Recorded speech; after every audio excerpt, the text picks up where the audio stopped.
The last night on Earth has really been throwing curveballs. Joker has now become Robin, or is it Robin has become Joker? Well, no matter how you spin it, Batman is in no position to complain because he has a lot on his plate. He's taken to the end of the world, and this villain, Omega, is his equal in every way because he is, well, him. This Bruce is nothing more than a clone that the original Bruce made to keep Batman going. But with help from remnants of the Bat Family and Justice League, he is going to have to figure out how to become the Batman Gotham needs. Alright, enough of the intro. Lock in because there's a lot to explore. Jim and Batman are discussing the events after finding the boy lying in the street. It is revealed that the boy was Joe Chill's son. Fyi Joe Chill is the man who killed Bruce's parents. Bruce would reveal to Gordon that not only was he sure he was him, but the boy was killed by Thomas Wayne. A routine surgery was botched because his father was drunk and killed the boy on the operating table. The Wayne Foundation paid hush money to the mother and made the whole thing go away. You can piece together the events that would follow that would inevitably create Batman. This caused a conflict in Bruce that Gordon helped him get over. Eventually, they would light a new bat signal, which takes us to where we are currently. You're lucky we found you when we did. Omega's signal, it only requires a couple hours to take over your mind. Works around almost any blocker. It's pretty genius. The Owl Cave. Formerly the Bat Cave, yes, but it's been abandoned for years, Dick explained. Omega, long ago he moved everything to central Gotham to consolidate. He even had the manor rebuilt brick by brick on top of Wayne Manor. But we're owls now. We've learned to hide in enemy hollows. Nothing brings heroes and villains together like an even more powerful villain who wipes everything out. Dick, in fact, explained that when the Resistance first started, the Court of Owls actually fought as bats, but now the bat symbol doesn't stand for what it used to. When explained this way, Batman finally understood. I'm just glad you're alive, all of you. But you've been fighting all this time? Bruce asked. Dick then goes on to tell him that there have been a lot of wars besides this one during his absence. No, he fought through the Clay Wars, the Season of Demons, all of it. But when Omega rose through the ranks, he was nothing like we've faced before. Dick even realized that for a long time they too were under his control until they were eventually saved by Tim. It was Tim who saved us, Dick started. He'd fallen in the early days, had his neck broken in a Grundy pit. So they thought he was gone, but he fought back, developed a suit that responded to his thoughts. He created a blocker for the signal, he freed us, and an army of 100 good people, fighters. However, as it turns out, Tim's blocker will soon be no good because the new signal Omega is working on, there won't be blocking it. Visibly pissed now, Bruce rips off one of the mugshots pinned to attack board. Which is why we need to fight back, now. Where's Tim? We can... You don't understand, Bruce. Fight happened already, just a few days ago. Tim's dead. Everyone's dead but us. You missed it. That's impossible, Bruce said. Dick continued explaining that they tried and the fight is over. He even revealed the whereabouts of Omega's amplifier and just how impossible getting to it would be. Barbara soon joined Dick in trying to kill every reason the Dark Knight would have to fight, telling him all the people they'd already lost. Jason, Kate, Cassandra, even Damian Wayne. They had every reason to not want to fight any longer. But this only fueled Batman more. Quitting would leave all their deaths in vain. The grief began to resurface as they all began to snap at one another, hopeless and enraged at the fact that Bruce even decided to bring Joker, ostracizing them, and finally, Batman spoke out. No, I'm not that Bruce. He died with the old world, fighting for what he believed in. And I haven't been through what you have. I'm young and idealistic, and that's what makes me the right Batman for this mission. See, I was made for this time, this world. Just like Omega, we are opposites. It has to be me and him. Bruce continues to try to rally the survivors by reassuring them this is the perfect time to attack, and he knows this because who better would know the best time to strike Batman besides Batman? That's impossible, Dick said. Well, his speech wouldn't loosen up Dick, but it sure did someone else, Bryce, Barbara Gordon's daughter. I mean, there is one thing. We could go to her. She might help us with him here. Finally, all on board with their plan to counterattack, the Joker needed a favor. Excuse me, could I ask a favor? Just one tiny thing.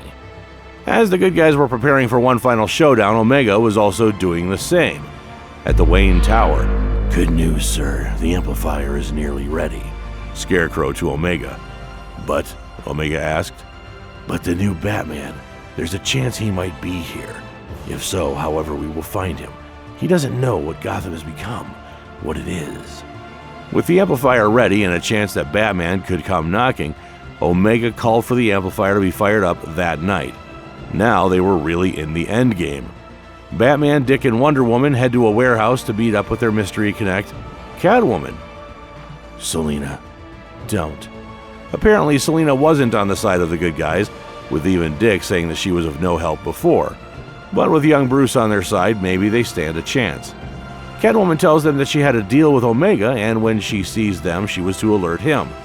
They begin to panic, beg, and even make threats, going as far as to say they'd burn the place to the ground before letting themselves get captured. We don't know what this modern-day Bruce really did, but he's scared them. She reassures them their previous deal is off. She immediately takes them to the back where they get supplies. She gives Dick his Eskrima sticks back and Wonder Woman her lasso of truth. Are you safe if Omega finds out? Batman to Selina. Shh, just go, Selina replies, putting her finger to Bruce's lips.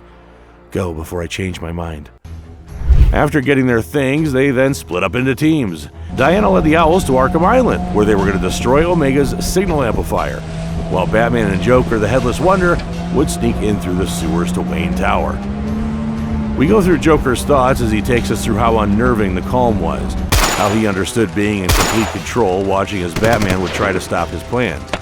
It didn't take long before Batman and Joker were under attack from a bunch of Omega guards. Even during all the commotion, Joker reflects on watching Batman fight and reflecting on his time being a villain. Batman leapt into action, taking down Omega guards any way he could. In his moment of rest, an Omega guard caught him lacking and began beating him. Joker, where are you? Before he could even get a reply, clang, something whacks him straight into a wall. Hail Omega. Blood dripping down Batman's nose and mouth, he calls out one last time. Joker. No, not Joker. Robin. Joker appears right behind the giant Omega guard in Tim's old mechanized Robin suit and unloads his machine guns into the robot. Where the hell were you? Sorry. I was working on my mask. It was fate.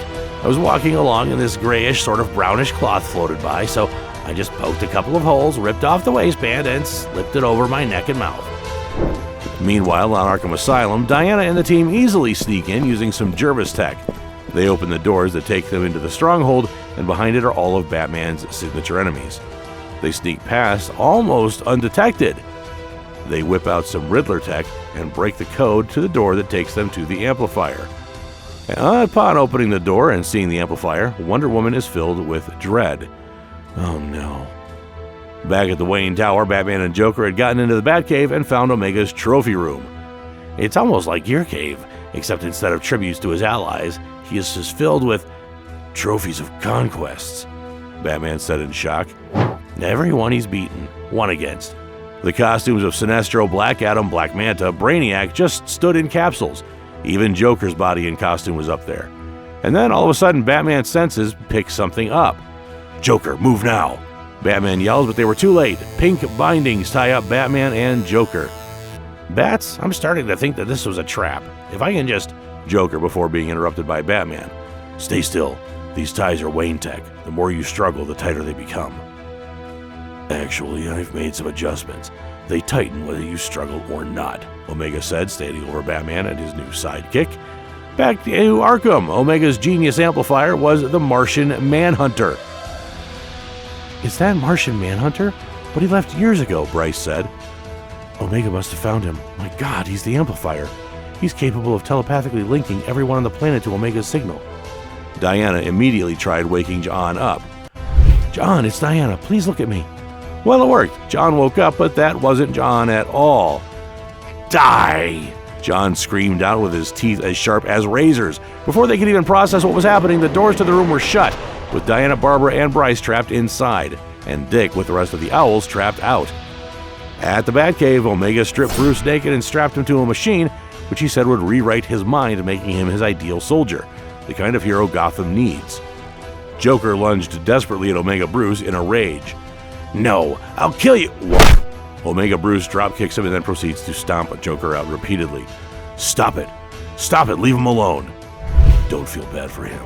He's got to die as he always wanted, fighting Batman. Batman? He'd be ashamed of you, you know that? The real Bruce Wayne? Bruce yelled out. What did you just say? You heard me. You're an abomination. Joker was more of a goddamn Batman than you. If the real Bruce Wayne was here now, he'd be sickened by you. You're everything he hated," Bruce continued. And that's when the soap opera reveal happened. "I'd have to disagree, Bruce, because I am the real Bruce Wayne." How will clone Bruce handle this shocking revelation? Will the remaining survivors all finally get wiped out, leaving just a cloned Batman and battered Joker Robin? Our story comes to an end, but tune in again next time for more exciting content from us and the next exciting episode of The Last Night on Earth. Rest in paradise, Akira Toriyama. Thank you for the memories and the legacy.